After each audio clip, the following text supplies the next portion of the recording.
Assalamualaikum warahmatullahi wabarakatuh.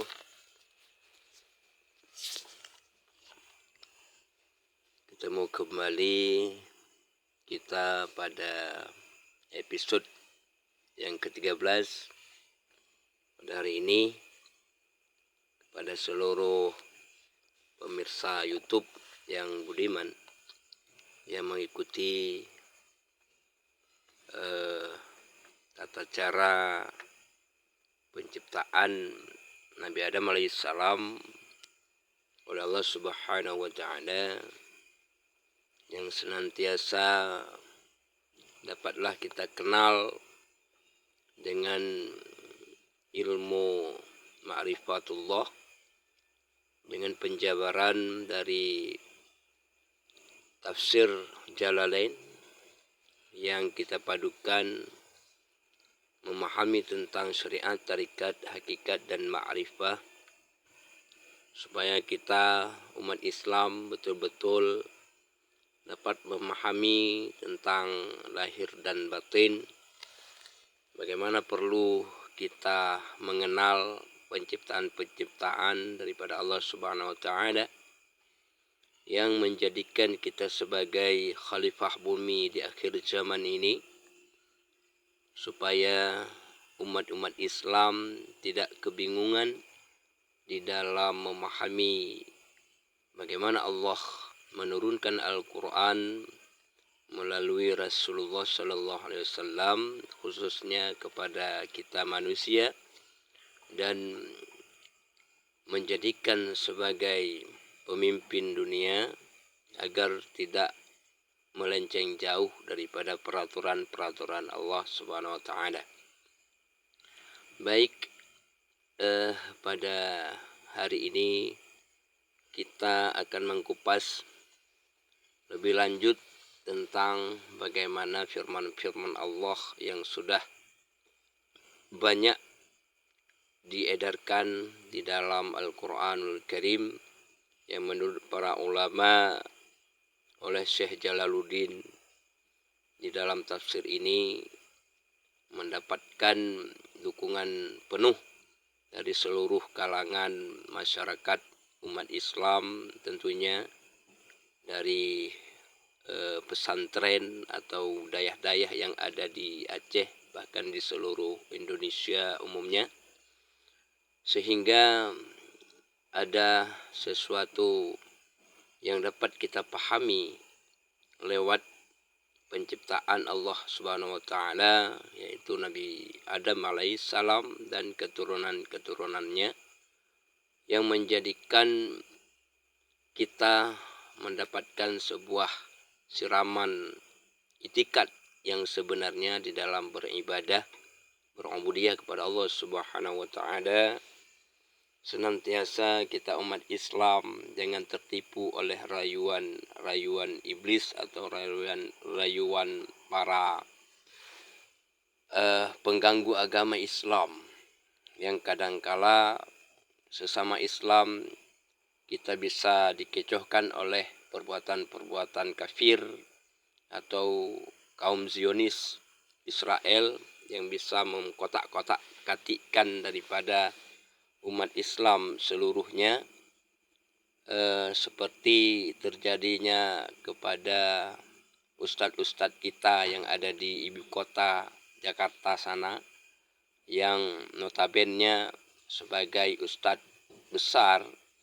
yang seperti Ustadz Ar-Razi Hashim dan Abu Somad, yang menjadikan sebuah publik figur sebagai umat Islam yang selalu memegang setiap perkataan-perkataan beliau, yang jangan sampai kita umat Islam dipengaruhi oleh guyonan-guyonan setan yang akan menyebabkan umat Islam itu berpecah belah. Di dalam penciptaan Adam alaihissalam itu merupakan sebuah kesempurnaan yang di dalam surat Al-A'raf atau surat Al-Mu'minun, bahkan surat Al-Baqarah yang sering kita coba kaji, apalagi di dalam proses surah-surah Al-Fatihah yang khususnya itu diturunkan oleh Allah Subhanahu wa taala sebelum adanya dunia ini beredar, bahkan keluarnya sebuah bahasa Allah yaitu a'udzubillahi minasyaitonirrajim dan bismillahirrahmanirrahim, itu merupakan sebuah tanda atau sebuah syiar atau isyarah sebagai kalam Allah yang meliputi daripada Al-Quranul Karim, yang oleh para ulama tabi'in yang telah mengungkapkan di dalam sebuah syarahan-syarahan mereka di dalam kitab-kitab mereka, baik oleh Syekh Al-Ghazali, Ibnu Aibad, Ibnu Athaillah, Ibnu Hasan As-Sajali, dan Ibnu Arabi, yang kadangkala umat Islam belum memahami benar apa tingkah mereka dan sepak terjang mereka, apalagi oleh seorang Syekh Abdul Qadir Jailani yang memegang peranan lewat qadariyahnya, dan di Aceh sendiri oleh Abu Syekh Mudawali Al-Khalidi yang ia mempunyai 7 anak yang menjadi kesohor dan menjadikan kesemuanya itu menjadi para ulama, yang kadangkala anak-anak beliau yang bisa mandiri dan bisa mempengaruhi daripada para pengikut-pengikut yang ada di pesantren atau di daerah besar di Aceh dan di seluruh Sumatera dan Indonesia umumnya. Banyak sekali proses oleh para sufi atau waliullah yang mengikuti alur cerita setiap sabda Nabi yang ada di dalam kitab-kitab para wali, yaitu yang disebutkan yang bahwa sabda Nabi yang kudusiyah atau nabawiyah, bahkan ada firman Allah yang mutasyabihat serta mutawatir dan menjadi sebagai hukamah atau menjadi para ulama, baik ulama fikah, ulama tauhid, ulama tasawuf, dan bahkan ulama ma'rifah sekalipun, supaya para ulama-ulama ini tidak saling singgung, sikat mensikut, menjadikan terkotak-katik para pengikut daripada setiap ahli tarikat, ya, seperti tarikat Qadariyah, tarikat Naqsabandiyah, dan lain sebagainya, agar senantiasa oleh pengikut-pengikut umat Islam yang sebenarnya dapatlah menjadikan fenomenal terhadap kitab-kitab yang sudah lahir, baik dengan kitab Arabnya dan Arab Melayunya, bahkan sudah diindonesiakan. Semoga oleh umat Islam tidak menjadi bumerang, menjadikan sebuah keputusan-keputusan dari syekh-syekh atau masyekh yang sudah mengarang Alkitab menjadi ribuan kitab yang beredar di seluruh Indonesia, bahkan seluruh dunia. Kepada pendengar YouTube yang budiman, di Aceh sudah lama ilmu ini beredar semenjak seorang syekh, yaitu Siti Denar, yang notabennya bersama para wali yang terus-menerus berkibar dan sudah mempunyai pengikut-pengikutnya. Bahkan di Aceh pula kita dengar yang bahwa oleh Syekh Hamzah Pansuri itu merupakan murid daripada Syekh Siti Jenar, dan kemudian yang namanya Hamzah Pansuri itu juga mempunyai seorang murid yang disebut dengan Syamsuddin As-Sumatrani. Kemudian beliau menjadi sosok sebagai juru penerangan atau sebagai Qazi Aceh masa itu, setelah pimpinan daripada Iskandar Muda, kemudian Iskandar Sani, dan berikutnya oleh anaknya yang memimpin bumi Aceh itu sebagai negeri sembilan, sama seperti Johor Malaysia dan lain sebagainya. Dan cuma bedanya di Aceh adalah digelar dengan 9 pedang, ya, menjadikan 8 ulama dan 1 orang sebagai khalifah. Nah, itu yang menjadikan Aceh sebagai Serambi Mekah.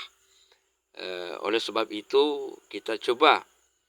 di dalam kitab-kitab para masyayikh, termasuk Syekh yang namanya Abdul As-Singkili, yang meliputi daripada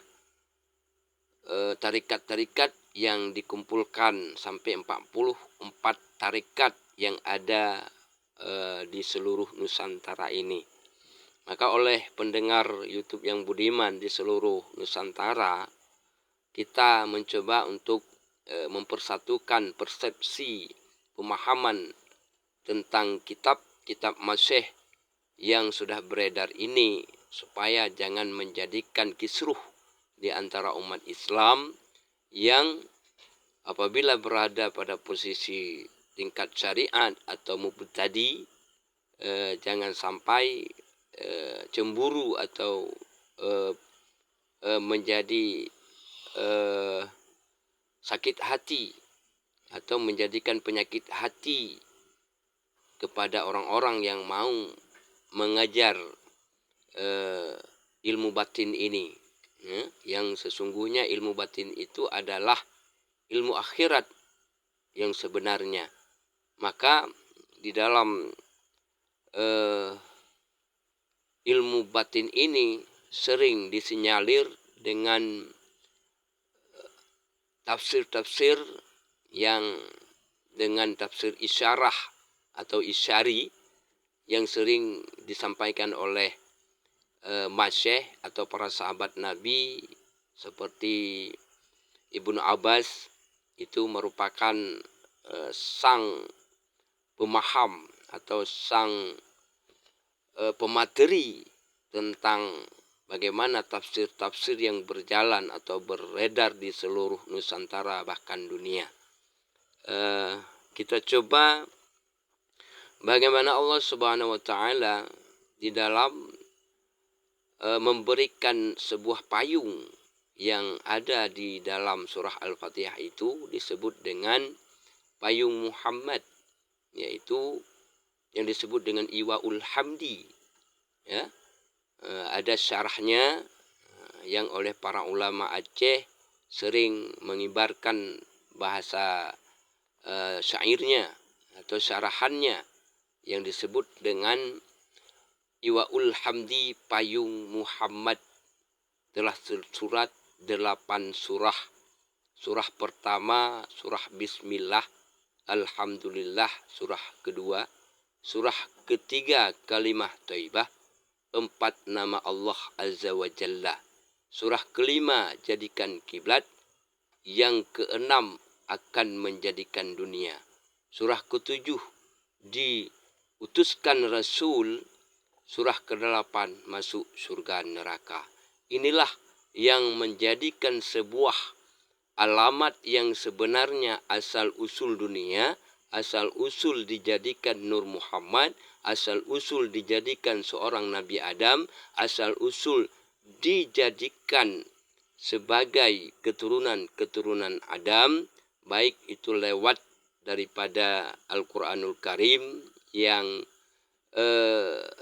diceritakan di dalam surah Al-Mu'minun ayat 12 dan seterusnya. Bahkan di dalam surah Jin juga demikian, di dalam surah An-Nur juga demikian, di dalam surah An-Nas atau disebut dengan kejadian manusia di dalam Al-Quran sudah kita coba untuk mengkaji. Maka oleh demikian kepada umat Islam yang mau mengikuti jalur tafsir Jalalain ini, jangan salah paham. Apabila kita salah paham, maka kita akan bentrok atau akan menjadikan